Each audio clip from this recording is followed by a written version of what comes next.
What up, Josh Rubin from East West Athletic Performance. Today, I want to talk about calcium. Now, I want to talk about calcium for many reasons. I want to talk about calcium because I think the blood levels of calcium have to do more or less with your levels of calcium in the body, but actually more to do with different factors such as the body's breakdown utilization and the absorption of calcium. So we have to think about that. And at the same time, there's so many people taking calcium pills, calcium supplements, but their nutrition is not in order, their frequencies, the ratios of the food are not in order, they're still in an inflammatory state, so the very supplement that you could be taking could actually be feeding your inflammation. Because anytime we're inflamed, and we're not taking enough calcium or we're not absorbing it, your cells actually hold on to calcium. And that's a problem because when they hold on to calcium, they actually let estrogen in because when you're in an inflammatory state, you're actually estrogen dominant, not excess, but progesterone deficiency. And calcium and estrogen actually alkalize your cell. And this is a huge problem because now your cells don't utilize thyroid hormone, cholesterol, vitamin A, oxygen efficiently, and they produce excess lactic acid, which is highly inflammatory and a huge burden or overburden on the liver. And that actually allows the liver to not detoxify estrogen, which perpetuates the process. But at the same time, you lose magnesium in the urine. And this is hallmark of people who are hypothyroid who have damaged metabolisms. So we have to think about this and think about the supplements that we're taking. Are they really doing us any good? Are they benefiting us? Or are we not breaking them down and actually creating more of a problem? Now, most of the calcium in the body is actually stored in bone and teeth. That's where most of it's actually stored. Calcium helps with muscle contraction, of course. Helps to balance intracellular and extracellular, mineral ratios in the body. It actually helps with the structure. Sorry about that. It actually helps with the structure of bone and the structure of teeth. It helps to regulate heart rate. Helps with the utilization of cholesterol. It actually helps with blood clotting in the body. Now, the interesting thing about calcium is it actually is kind of slightly broken down in the stomach, and it's actually mostly absorbed in the small intestine. Now, this is pretty interesting because in the stomach, most people say digestion starts in the mouth, or some people say it starts in the mind, but from a physical standpoint, let's say it starts in the mouth. The mouth needs to be very alkalinic to actually start the breakdown, or begin the breakdown of carbohydrates and some fats and minimal proteins. Now, your mouth actually has a high amount of secretory IgA, which is our first immune system, first line of defense against foreign invaders getting into the body. So the mouth has to be balanced to set the stage so the actual stomach, which needs to be acidic and highly acidic with hydrochloric acid, to actually break down proteins, etc. So the interesting thing is if you have a hypochlorhydria dysfunction, or you're dysfunctional or deficient in hydrochloric acid, it could be because you're not eating enough protein to stimulate hydrochloric acid. You could have gastritis in the stomach from maybe unsaturated fats or eating, trans fatty acids or conventional foods and grains or beer or alcohol or prescription medication. I mean, the list goes on. It's endless. You could have H. pylori that's affecting the parietal cells in the stomach. There's many things. You could have a basically damaged metabolism because you're not regulating blood sugar throughout the day, which sets the stage and downregulates GI juices, which downregulates hydrochloric acid. So you have to think about this. If your blood levels are high or low on your lab, you have to think about these many things. First off, am I deficient in hydrochloric acid? Because if you are, you're not going to break down the calcium and you're not going to absorb it in the small intestine where most of it is actually absorbed. So first off, calcium absorption and utilization in the body is actually dependent on hydrochloric acid production. At the same time, it's actually dependent on magnesium. Now, most people who are inflamed or hypothyroid actually lose magnesium in their urine. This is very common. Now, magnesium synthesizes with progesterone. It helps to regulate blood sugar, etc. It helps to relax the muscles.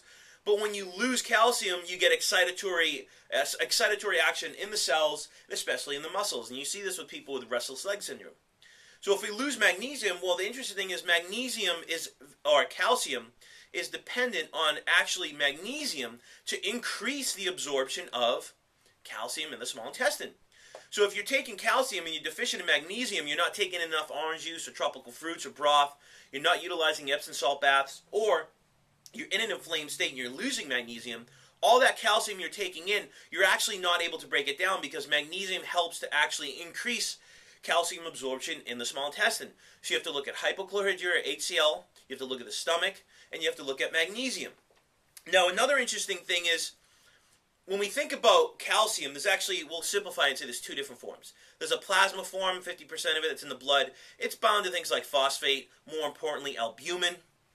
And then you have ionic form, which is your free form that's used for the metabolic processes in the body to fight inflammation, build bone, etc. So you really want to see what the ionic form is. But the interesting thing is, when we're estrogen dominant, we're not detoxifying estrogen, we're oversynthesizing progesterone, we're taking birth control pill, we're not regulating blood sugar, we're in an inflamed state, estrogen actually pulls albumin from the blood and water, pushes it into the tissues, and causes edema. This is why a lot of women, when they get their cycle, they actually get edema. Now, going back to albumin, it pulls albumin out of the blood. Well, calcium is actually bound to albumin. So if you're estrogen dominant, you're actually going to end up with low calcium levels because you're going to be pulling calcium out of the blood. I find that quite interesting. At the same time, you actually have to look at vitamin D. Now, I've talked about vitamin D. You break down vitamin D from our foods, basically with the liver, the biliary system, like liver, gallbladder, vitamin A, D, E, and K. You actually store the inactive form of vitamin D in the liver. So if you have any kind of biliary issue, biliary insufficiency from the foods we're eating, biliary stasis from oversynthesizing cholesterol because we're stressed, or we're not converting it because we have thyroid deficiencies or vitamin A deficiencies, etc. Or you have a biliary stasis because you're estrogen dominant. You could have toxins overburning the liver. It could be a million different things. You're going to have issues storing the inactive form of vitamin D, which is cholecalciferol. So vitamin D is very important with calcium because vitamin D, I'm going to read some of my notes here, vitamin D actually acts to increase calcium levels in the blood by increasing calcium uptake by the gut or in the gut by pulling calcium out of the tissues and decreasing calcium loss in the stool and in the urine. So calcium absorption and utilization is actually dependent on vitamin D.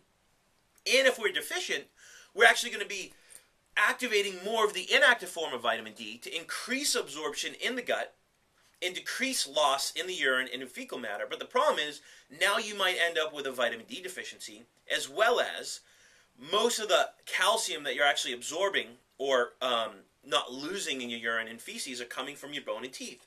And this correlates with parathyroid hormone. They kind of work together. Anytime we're stressed or we're deficient in calcium, or not absorbing it, because I talked about from decreased HCl or magnesium, your body stimulates parathyroid hormone. Now, parathyroid hormone is dangerous because, one, it stimulates prolactin. Prolactin is stimulated or released through the posterior pituitary. And two things it does is it causes you to lose sodium in your urine, and it actually stimulates osteoclasts to break down bone. And it does this along with estrogen. Estrogen stimulates osteoclasts to break down bone, which leads to osteoporosis, this whole scenario that I'm talking about. So it's really not a calcium deficiency. It's the lack of utilization and absorption because of a damaged metabolism downregulating the gut that's causing your body to eat itself. So parathyroid hormone, let me read my notes here, actually increases calcium levels by increasing uptake in the gut, by pulling it out of the tissues, especially bone and teeth, and decreases the urinary loss of calcium. It stimulates osteoclasts. And that's probably the most important thing that it does because, or not important, dangerous thing it does, because it can lead to osteoporosis because we're not only getting enough calcium, but we're not utilizing the calcium. And I think those are important facts to think about.